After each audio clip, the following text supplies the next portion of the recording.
Hi everyone, this is Amber Nasrullah, media strategist, and I am here to share some tips and a story with you today. So, a little while back, I heard an incredible story on the radio, and it was about a deli owner. I believe he was in Regina, and he was being interviewed because he had had a mullet, a lovely ponytail, for a couple of decades.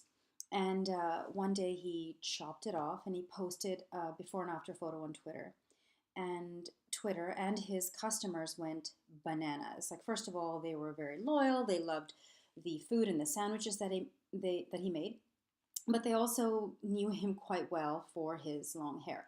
Now, the reason he'd had this mullet was because when he was a teen, he wanted to be in a rock band, and actually, he did play in a band.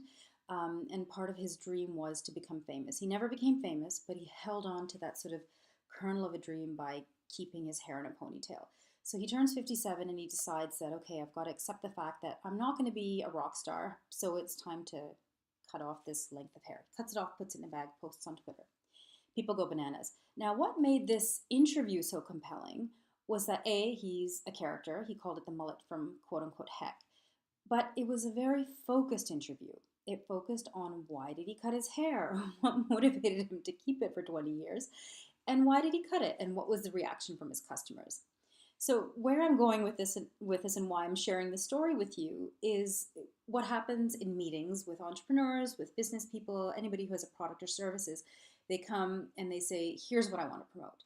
And very often that list is 20 or 30 things, which is fine, because I'm sure there's many wonderful things about their product or service. However, when you are going on TV or talking to a journalist, you might have 4 to 8 minutes in your segment, 4 to 8, not 48, or half an hour. And it's quite difficult to cover that many points. It becomes quite overwhelming. And what you need is focus. You need to be granular, you need to be niche. So you don't want to talk about a whole industry or topic. You want to tell your story in a way that's passionate, has anecdotes, is compelling, and is evocative, and is memorable. So what made this radio interview so memorable was that it was about a mullet.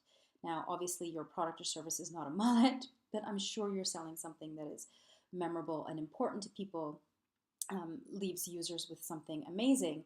So that's what you want to focus on. So talk to me, get in touch, umbernasrullah.com, and let's tell your story together.